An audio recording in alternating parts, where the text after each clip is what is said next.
सरदार मनमोहन सिंह इस देश के प्रथम सिख प्रधानमंत्री बने। बेहद पढ़े लिखे, विश्वविख्यात अर्थशास्त्री, बिना किसी पीआर तंत्र के दुनिया के तमाम राजनेता उनको अपना गुरु बुलाते थे, चाहे वो बराक ओबामा हो या एंजेला मर्केल।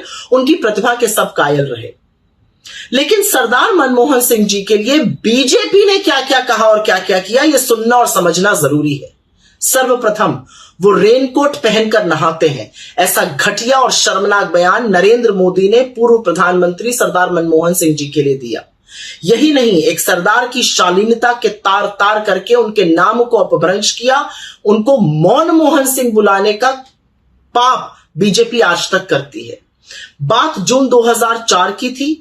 सरदार साहब तब नए नए प्रधानमंत्री बने थे, राष्ट्रपति का अभिभाषण हुआ था, उनको मोशन ऑफ थैंक्स देना था। बीजेपी ने इतना उपद्रव मचाया सदन में कि वो बोल नहीं सके और उनको अंततोगत्वा मोशन ऑफ थैंक्स टेबल करना पड़ गया।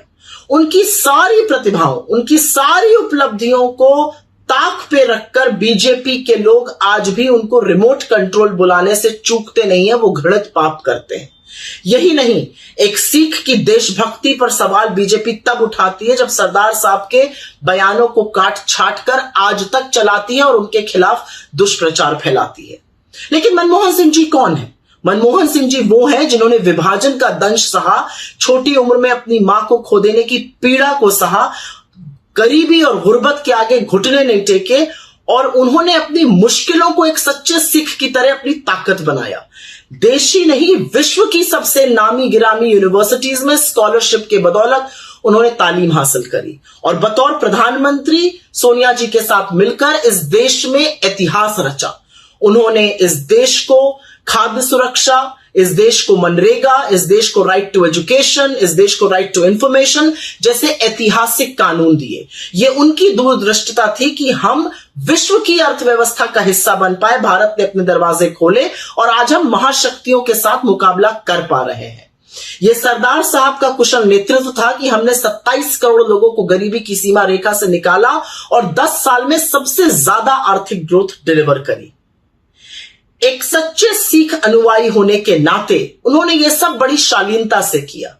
उन्होंने अपने प्रतिद्वंदियों को अपना दुश्मन नहीं समझा, लेकिन बीजेपी यह काम लगातार करती रही।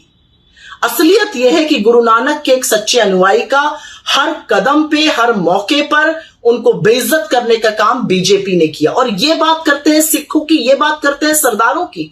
असलियत तो यह है कि इनके लोग टीवी पर बैठकर खुलेआम सरदारों को, सरदार किसानों को गुंडा, मवाली, आतंकी और खालिस्तानी कहते हैं। सोचिए पर्दे के पीछे ये पंजाब के बारे में क्या सोचते होंगे। ऐसे ही थोड़ी पंजाब ने इनको बेदखल किया हुआ है, ऐसे ही थोड़ी पंजाब ने इनको पैदल किया हुआ है। असलियत यह है क्योंकि आजकल एक नया षड्यंत्र रचा जा रहा था। सुनना और समझना जरूरी है कि इनके मन में असल में सिखों के प्रति, सरदारों के प्रति क्या है।